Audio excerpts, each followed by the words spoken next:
Frank from Dallas. This is for Dr. Joe. In your latest book and also today, you said that the mind is the brain in action.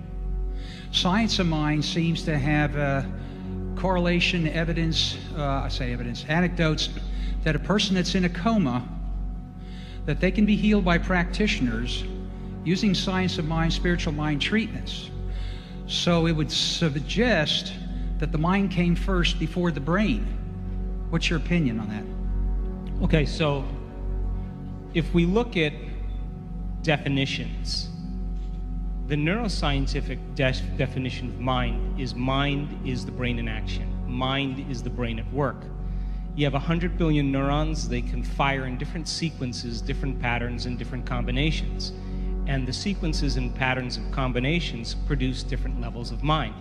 Now, in certain traditional texts, whether it's Buddhist texts or whether it's science of mind, they explain mind, and I use the word consciousness to explain mind in that sense. Now, consciousness is that immaterial essence, that energy that really is animating the brain. And so when consciousness moves through the brain, it produces mind. So then the brain is just an anatomical piece of material. And science says that you can literally rewire your brain, you can literally change its function, but who's doing the changing of the brain and the mind? And it's consciousness. Now, consciousness to me has two elements. Consciousness is awareness, awareness is paying attention. And so then there is a free-willed level of awareness called you and I, the journeymen, the journeywomen from source down to matter. And we got to this level and we didn't go any further because tiramisu is here, so we stopped. Chocolate, too. So then all of a sudden we drink the wine of forgetfulness and we have to journey back to source. And then as we journey back to that objective consciousness then is the consciousness of the field, observing all of this into reality. So then when your consciousness turns inward and it begins to interact with this greater consciousness, you can't enter as a somebody. You can't enter as your personality. You have to enter as a nobody. And the element of taking your attention off your body, off your identity, off of things, off of places, and off of time leaves you as pure consciousness. So then now, all of a sudden, the brain starts moving back into orderliness because the operator's gone, and all of a sudden, you start getting that kind of synchronization that takes place called coherence. So then, as the autonomic nervous system, which is a self-organizing intelligence, begins to create order where there's disorder, all of a sudden the upscaling of biology begins to change. So consciousness, the free-willed you and I, is animating a body to produce different levels of mind. That objective consciousness, which is the field, is what we interact with. And so it would be a good idea then, if all of your attention is on your environment, to close your eyes and disconnect from your environment.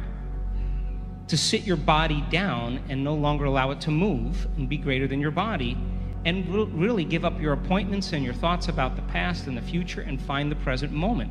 And if you are going to create something by thought alone, then you have to become thought alone. And you have to literally linger in that infinite field where all possibilities exist. And we've measured it enough times to see that when you truly do that, all of a sudden now, your brain and body begin to change as a result of it. I'd like to add something to that. This field is so new that we're talking about. The discoveries that are being made so quickly that mainstream is not able to catch up with all the new discoveries. So we're still thinking about a mechanistic model, a mechanical brain. Consciousness is, science is still struggling with that. On the one hand, on the other hand, the discoveries are pushing us quantum understandings into the future. And one of the places where this is happening is new science, and this is peer-reviewed science. So this isn't theory or hypothesis or new thought. This is happening in peer-reviewed scientific research, is now suggesting that the memories that you and I have, and the question was about what's happening in the brain and the mind, that our memories do not reside within our brain, that our memories don't even reside within our bodies, that the memories reside in the field, And what we call the brain is our accumulation of antenna. You can think of them like that. Of the antenna that we grow and create in our lifetime that tune to the place in the field where the information resides. Does that make any sense if I said it that way? So, I mean, this is so real. This is so real. I did a pre-conference workshop. We touched on this a little bit on Wednesday. Some of you, I think, are in the room here. This is so real. My colleagues in Silicon Valley, that I left Silicon Valley, they're still working there. They are actually developing computer memory chips based upon a droplet of water that is a very refined droplet of water rather than silicon. And what they're finding is they can pump terabytes of information, entire city blocks of a library into this droplet of water. And they're saying, how in the world is the droplet absorbing all this? And then they figured out it's not. The droplet is creating a template, but the information is in a field that extends even beyond the chip, beyond the computer.